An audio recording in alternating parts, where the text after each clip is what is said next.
Hugo Turin-Pueito présente, mais l'enjeu est de se faire entendre. Conférence Cap Droit, à Bordeaux les 20 et 21 mai 2026.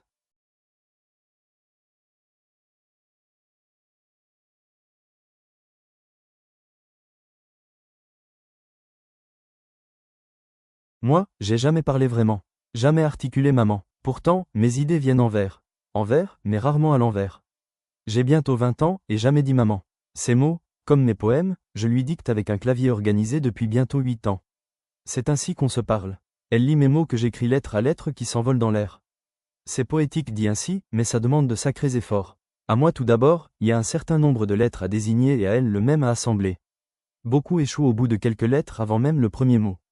Mais elle tient le rythme. D'autres aussi, mais sont moins efficaces. C'est frustrant.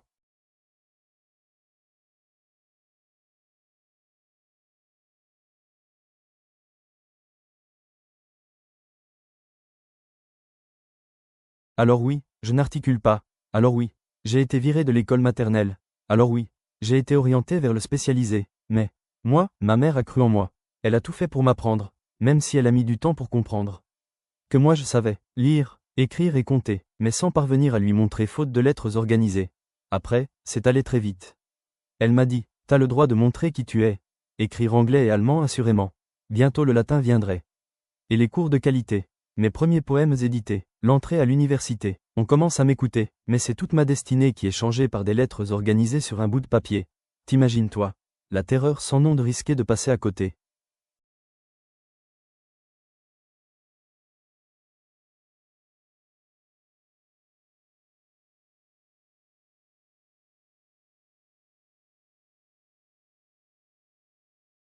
Moi, par là, je veux dire que, sans mes lettres et l'énergie de ma mère à travailler mes apprentissages de lecture et écriture après le travail, je ne saurais pas vous parler aujourd'hui, mais aussi, que le fait d'écrire a changé tout pour moi.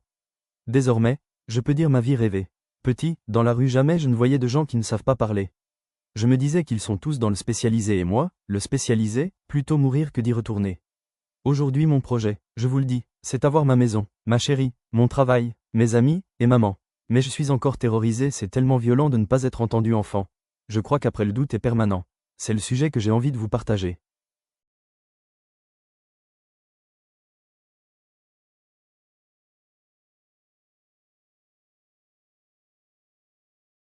Moi, sais-tu, que, depuis que je suis reconnu communicant avec mes lettres, mes relations avec les autres changent. Au début, les gens, qui nous croisent en plein milieu de n'importe où, sont scotchés des mots qu'elle utilise pour me parler et de la voir m'écouter des lettres. Moi, maintenant, tu sais, quand je vais dans un endroit important, je demande mon double clavier. Déjà, il est plus imposant. Les gens sont intrigués et les lettres grecques disent mon intelligence. Je me sens plus fort au fond de moi. Sinon, tu sais, quand les émotions montent, c'est difficile de garder la terrible attitude respectable. Moi, j'ai d'autres outils pour me faire écouter.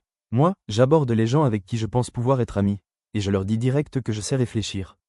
Si un de mes alliés les connaît, et parle aussi de moi, ça marche, c'est impressionnant. Moi je l'ai pas fait souvent, mais, waouh, ça me donne un espoir infini.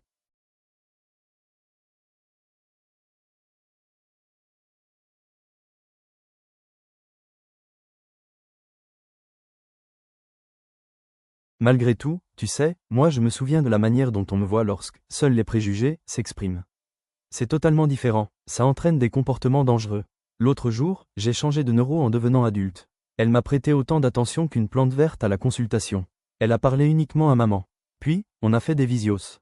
Et à la dernière consultation, moi j'ai pris mes lettres pour lui parler. Elle m'a entendu. Nous on a bâti notre confiance. Elle peut me soigner désormais. Tout a changé dans son attitude. Les visios ont permis qu'elle entende maman me parler. Et moi, j'ai compris qu'elle cherchait quand même à me comprendre.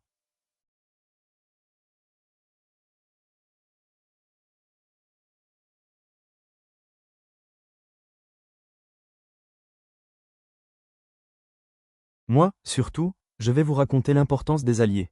Savoir trouver les bons alliés est déterminant. Parfois, certains viennent à moi. D'autres fois, c'est à moi de les convaincre. Avec le temps, c'est de plus en plus facile de convaincre les gens. Mes mots et mon expérience riche pour mon âge sont des atouts indéniables. Mais moi je me souviens avant, quand personne ne croyait en moi. Alors moi, j'ai décidé de me montrer, de partager mes pires souvenirs pour lutter contre les violences sexuelles faites aux personnes sans voix. Car ça détruit toute ma vie d'en avoir subi. Je pense que si quelqu'un a porté le sujet avant toi, c'est plus facile que lorsque tout le monde découvre le sujet.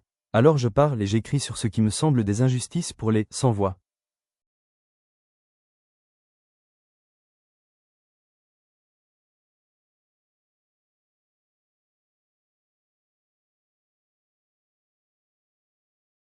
Tu sais, tout ça c'est beaucoup d'efforts, mais c'est indispensable.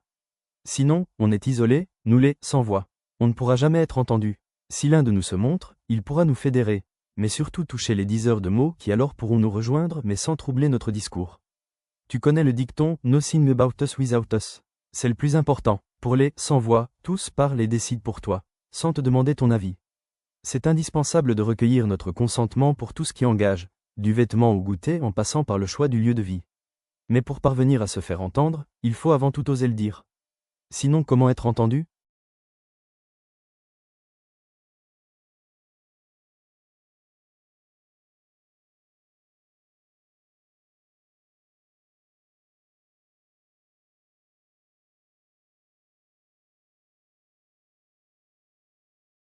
Moi, je parle pour moi, en espérant que d'autres parents entendent.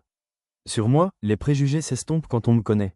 Sur moi, les regards de mépris et de pitié commencent à glisser. J'ai mes réussites auxquelles m'accrocher. Malgré tout, sans porte-voix, mes projets sont hypothéqués. Mes actions trop limitées si personne n'est prêt à m'écouter et à respecter les mots dictés. Mes trop limités actes m'enferment. Désormais, je dois mettre toute mon énergie à développer mon agentivité.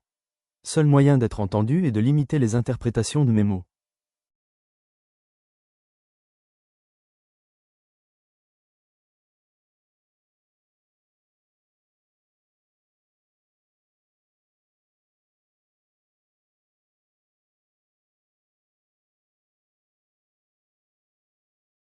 Moi, je suis trop chanceux. Souvent, les sans-voix sont écrasés par les préjugés dans leur famille. Moi, ma mère me traite en adulte et lutte au quotidien contre les actions dévalorisantes. T'imagines ces mantras, t'as les mêmes droits que moi. C'est très soutenant pour oser se faire entendre. Elle réfléchit sur tous les sujets qui peuvent être des obstacles.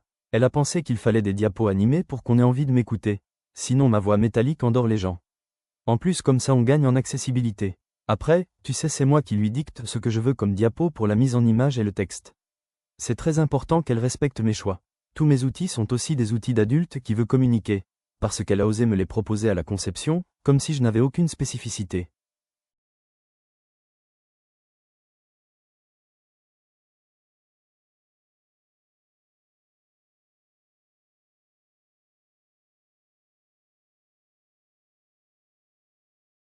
Tu sais ma chance? Tu l'aperçois enfin? Moi je peux être entendu parce qu'elle a toujours cherché à m'écouter.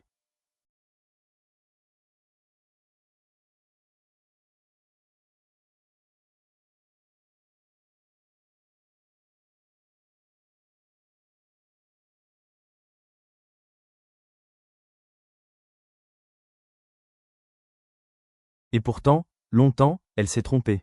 Longtemps, elle a douté parce que d'autres lui disaient des énormités, et qu'eux ils avaient autorité. Ils devaient pourtant me soigner m'apprendre. Ils ont presque bousillé ma vie avec leurs préjugés et la violence imposée et les viols répétés.